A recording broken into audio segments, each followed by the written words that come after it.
how would you describe, I know you have described your target audience, if you have that? Yeah, so my target audience is a 25-year-old male and female whose brain is just fully formed and developed. Psychology says, about between frontal lobe and all. Frontal lobe and all. Yep. And so I'm trying to give them proverbial wisdom in the same way Solomon gave his son before he went out to start his career. Right. Okay. Like you read the book of Proverbs, it is a shotgun blast yeah, absolutely. of everything. It is just like, what could you get into? Promiscuous women. Yes. Yeah. Right. No drinking. No. Don't co-sign on your friend's loan. Exactly. Yeah, exactly. Don't stare at the wine glass too long and then stay in a tavern till 4 a.m. Right. Don't lie. Right. You know what I mean? Sure. If you're going to bribe, make sure it's a good bribe. Right. You know, find a wife that you don't want to have to run to the roof. Yeah, exactly. Right? You know what I mean? Like, absolutely. It is practical, everyday wisdom. It's common sense. How do you actually navigate life? This is not like, here's a sermon. Right. That's going to change your life forever. This is like, here's how Tuesday works. Right. Right? Like, here's how you're going to get through this Tuesday. Yeah. And then this is how you get through next Tuesday. So that's my target. So, and I'm sure people have always known you as, Pastor Tim, the conference speaker, Pastor Tim, the pastor. And so it probably there's an expectation people have coming to your podcast of what it's going to be versus what it was when they got there. Yeah. Oh, probably creates a little bit of disillusionment for some. Yeah, for sure. And how is that for you? How's that whole process? Yeah, so that was I needed to grieve the skin that I was in. I didn't know I was going to need to grieve it. Yeah. But I realized very quickly, based on some of the responses from the people that were listening, because when you've been preaching for 27 years and you start a podcast, people think it's going to be more of the same. It's going to be preaching, right? Like, it's a preaching Craig podcast. Rochelle started a podcast. It's on leadership. He's a pastor. No, duh. Right? If Chris Hodges does a podcast, he's going to talk about systems. No, duh. Right. If Rick Warren does a podcast, and then I get on a podcast and they're like, "What? How?" I don't know. What is this? Who are you? Exactly.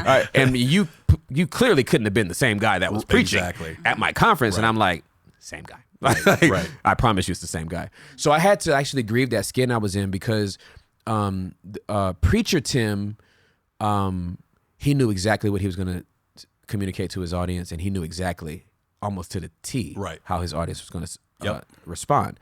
Podcaster Tim, no clue what I'm about to say. Right. When I'm holding space with guests, it's a safe place for them, but it has to be a safe place for me as well. Yeah. And some of their stories are painful. And angering. Yeah. And you know what I mean? Like Real. sad. Yeah. And joyous and happy. And so it's a roller coaster of emotions, and I'm on that ride with them. Right.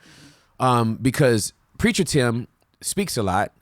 Podcast Tim. So good. Listens a lot. So good. Right? And so there are different spaces. And so I had to grieve like the comfort I had in the familiarity of Preacher Tim's skin. Yeah. And I had to shed it. It's a beautiful, I read this book, I'll never forget, called The Emperor of Ocean Park. It's about this thick. Yeah. It's like PhD guy from like Harvard wrote it. And there's this one word that's seared in my head from that book, and it's called ecdysis. ECDYSIS. It is the shedding of a snake's skin. Right. And snakes can't shed their skin easily because they don't have arms and legs, and so they have to like brush up against something, right? A rock in a hard place, proverbially, to like get out of the old skin to get into the new skin. And I felt like that's what I was going through all this year, was like coming out of a skin. Right. Like it's dry, it's scaly, it's rough, and this new skin is silky smooth. But I have to go through like a rough spot to like really get out of it. Yeah. You know what I mean? Right. And like not try to get back into it or try to hold on to it. Yeah. Right. And so I have sufficiently grieved it. Yeah, I'm sure. And I am so happy to be on the other side because of the space that I hold with the people now. So here is the picture he gave me. So Matthew 22 and Luke 14, both chapters are the synoptic narratives of the wedding feast, right? And so you have your first wave of invites and they don't want to come. Yeah. And then the master's like, you know what? go get anybody. Yeah. Like, okay, like when you say anybody, Yeah. good and bad alike. I don't care what Right. they look like. Go They get could be 'em. a millionaire or a bum. Invite them to the wedding feast. Well, where should we look? Highways, byways, bushes, and shrubs. Yeah. My synthesis, right? Right. Country lanes, roads, bushes, behind the shrubbery. Go find them anywhere. And I realize when I'm standing up preaching, I'm preaching to